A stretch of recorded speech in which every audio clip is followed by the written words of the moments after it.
Okay, so this one is all about the Skillest app, and the Skillest app is something that I believe in. A lot of teachers are starting to leverage it. If not teaching long distance, they will use it teaching local. So when you go to get a lesson, they'll actually utilize the Skillest app, because the cool thing about the Skillest app is you can videotape your swing, put in lines, and then also talk about, here's the drill we're going to use to fix this. And that's huge. That's huge. So guys, let's jump right into the conversation about utilizing the Skillest app. Thank you again for the lesson. You definitely pointed out stuff that you would think, seeing recording it myself, I would see, but obviously, I'm not a teaching professional. But the Skillest app, I mean, what are the benefits for you being able to utilize that app? Well, from a technical standpoint, just the app itself is really good for filming live lessons even. So with the live lessons, I use Skillest as well, because I can slow that video down as much as I want. I can put lines in different places to see where movement's actually happening. I can overlay players on top of players, or I can compare a swing from today's lesson with a past lesson a year ago. So we can actually match the swings up, put them on side by side, and say, look, this is how much you've actually changed. And I think that's important for players to be able to see that development. And Skillest is great for that. And it's really good for organizing all the lessons that you've given. So it gives me a history of everything that I've got. I can go through all the lessons that I've given each players. So in terms of organization, it saved me a lot of time. I used to have to video things, put them into the computer, type everything up, type a summary or talk a summary in, analyze the video all after the lesson. So Skillest has streamlined that for me. And it also opens up the whole world of golfers. So anyone from anywhere can find you on social media, put on the swing down the line and face on. And then we can start an analysis or have a Zoom meet and talk things through, find out how they're feeling. Usually need to ask them their ball flight, but it's nice to know how their ball flight is and how the contact is. But it's been great. The whole world of lessons I give us working with those, which wouldn't have the opportunity to do that if it wasn't for Skillest. So it's been really good. A guy reached out to me from Uganda and asked if I could help out some players. I'm like, yeah, no problem. I'll just get them to follow me on Skillest, and I'll send them some links so they can send me this stuff. And it's been really good. They just contact me whenever they need a bit of help, and we talk through things. And one of them shot 68 the other day, so that was nice to know. So nice to hear. But Skillest is great for that. And there's a whole world of golf coaches on there. Like, you can get a putting lesson from Greg Chalmers, who was one of the best putters on the PGA Tour. He's on there. And I don't know how much it costs, but it's always pretty reasonable. So like you say, you can film yourself and look at it. And even if you can see what you're doing wrong, for some reason, you need somebody else to say it to you. So I get lessons myself off Jay Kelly in Britain. And I know what I'm doing wrong. I got a TrackMan in front of me. I could see that I was swinging it 5 out to the right with my driver all the time, 5, 6 out to the right, but I couldn't quite stop it. And I could see that club was trapped behind me, but I send my videos to him. He's put me on like an AI model, and then he can see how much my chest moves and my spine was tilting away from the ball. So then he gives me some concrete stuff to work on, and gives me things to work on as well. So it's been really good. And you can broadcast to all your students, so you can send things through to them when you want. And there's a lot of coaches on there who send stuff through to me to help me out with my lessons. So there's a community there which I felt that I didn't get the help with the PGA as well. After doing my PGA training, everything went quite quiet, and there wasn't a big support unit there. Whereas on Skillest, I can contact the coaches and they'll get back to me straight away. Like, if I've got a problem somewhere that I don't quite know, then they'll help me out. And the owner of it, Baden Shaft, he's always there to help you out with your business, to build the business and have a look at your profile and what you're doing. And the technical support's really good. So it's a growing community, and I think it's probably going to be more popular than live lessons, I think, soon. because Yeah. I think people feel more comfortable doing it this way as well, because it's a bit intimidating taking a live lesson. You go in there and it's a bit shaky. You don't always perform your best in a live lesson. It's a pressure-filled area. Whereas on Skillest, you can take your time, you can send in your videos, you can listen to the feedback, you can have some time to process that and then come up with the questions that you need. And it's really easy to stay in touch just via the chat app function there. So any questions that arise, my players will just send me a message and I'll just get back to them straight away. It could be the case, just send me a quick swing and I can take a look at it and get back to them.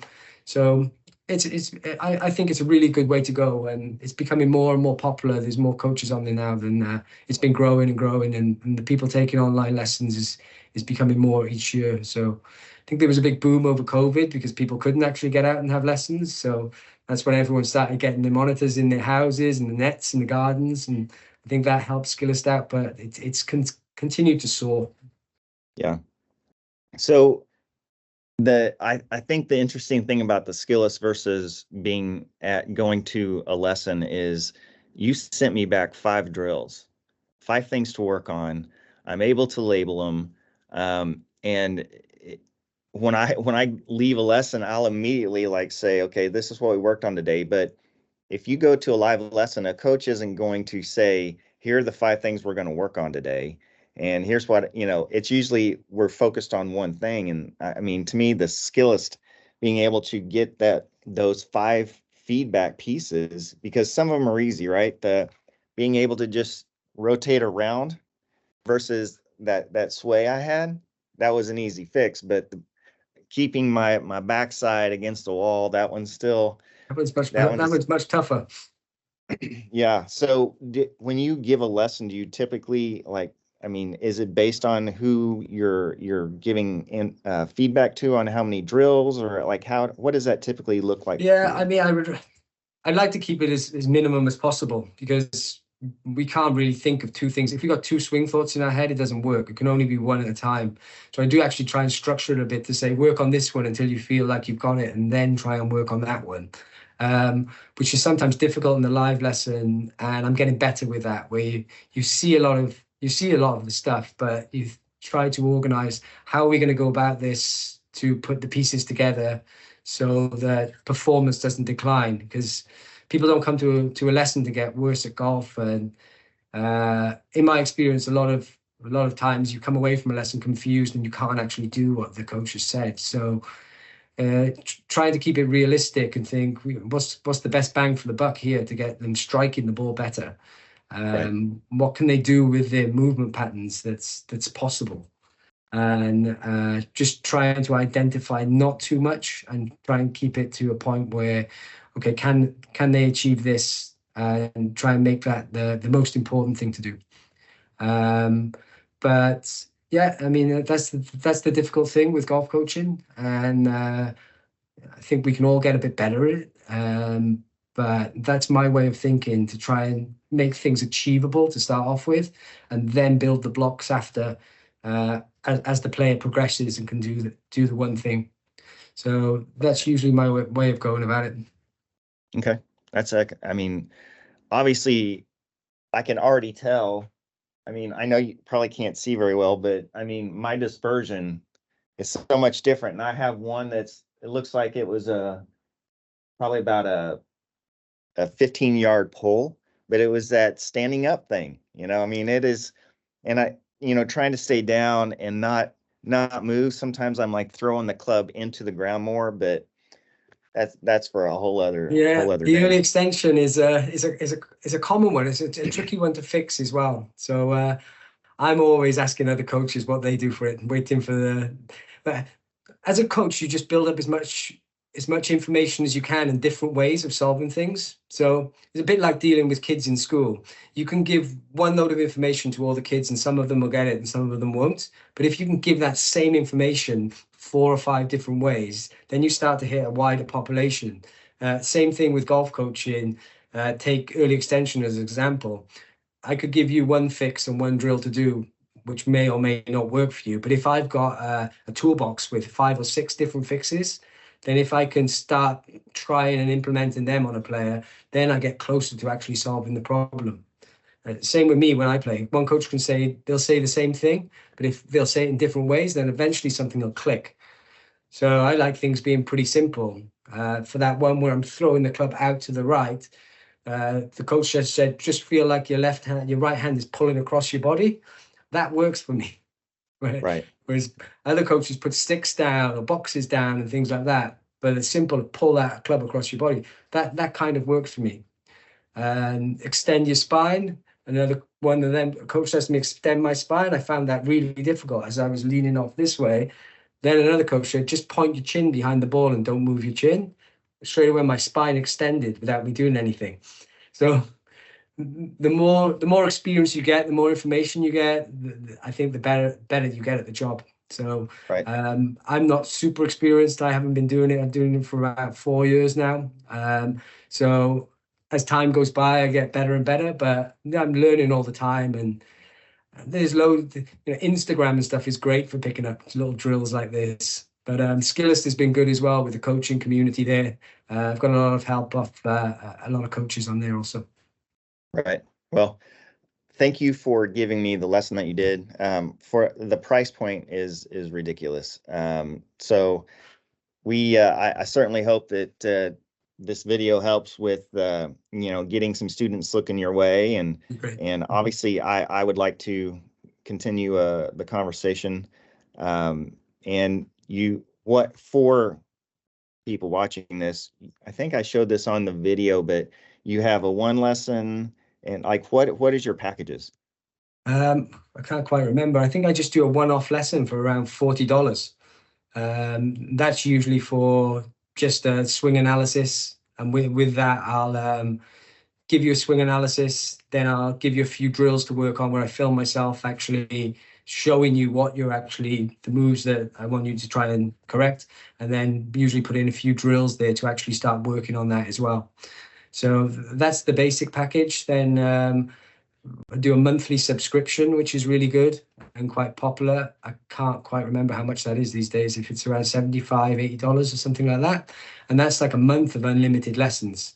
So then you're in a position to really break things down and say, work on this one first, and then send me a video once you've practiced once you've had 4 sessions, say, of practicing, and you feel like you got it, send me another video. And then they send me another video, like, right, you got that. Let's move on to the next thing. And then with the monthly subscriptions, you can just keep working players through things.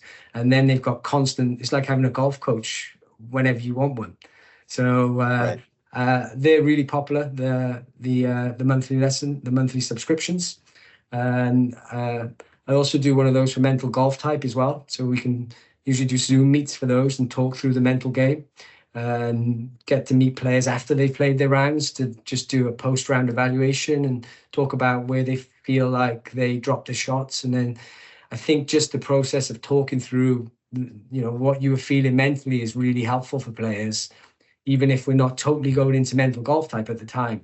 Just to talk through the round and doing a post-evaluation is a good eye-opener for players, where they see, actually, I'd lost my head in those 3 holes. I was fuming mad. I was thinking in the past of that shot that I hit that went out of bounds, and I couldn't quite get rid of it. And then when you just say, well, okay, you realize that now, you're aware of that, what are you going to do next time? And just having that conversation, it starts the learning process off. Our first stage of learning anything is we got to have awareness of what's going on. But first of all, we're unconscious of something, then we're conscious of it, then we work on it, then we master it. So that's the 4 stages of learning. I learned that in doing my master's in education. So it's the same with anything, really. It's like a baby can't walk and they don't realize they can walk. Then they see everybody walking, so they start trying to walk. Then they can work on that, and then they master it. And it's the same for anything we need to learn. There's the 4 stages of learning. They're easy to look up, and quite interesting when people know it. But when we have those Zoom conversations, that's where I think that first stage, actually, you get over that hurdle, and then you can start recognizing what's happening. Right. And then we can bring in the mental golf type stuff on that as well. Yeah, and that's a great segue for another video that's coming shortly. where we're going to talk about the mental golf type and kind of go a little more in depth on what you would get with that kind of lesson. So thanks for jumping on this with me and having a discussion about the Skillest app and my lesson. And I appreciate the feedback. It's already working. So guys, I mean, look at Michael Parry for sure, because I've spent hundreds of dollars on lessons, and the feedback you're going to get from him is the same and at a great price. And I can still go back and look at the results. So, guys, as always, leverage someone like Michael Parry to help keep it findable. Thanks, Mike, and I appreciate you jumping on. Thanks, Jeff. Great talking to you. You got it. So if that's not enough, just go try it out. Have a conversation with Michael. He'll actually set up and have a quick conversation with you about what it would be like to work with him, and just see if it's something you're interested in. No skin off anybody's back, and it gives you an idea on what you can do instead of having to pay a large amount of money to go to someone local. So guys, using this app will make you better. It has me this year. So utilize the app. Check out Michael on Skillest. Check out some of the other Skillest app users as well. Lots of coaches out there, but Michael, I kind of like him, so check him out. Guys, using someone like Michael in combination with a Skillest app will help you keep it findable, and that's what the game's all about. Keep it findable, enjoy the game, and we'll talk to you later.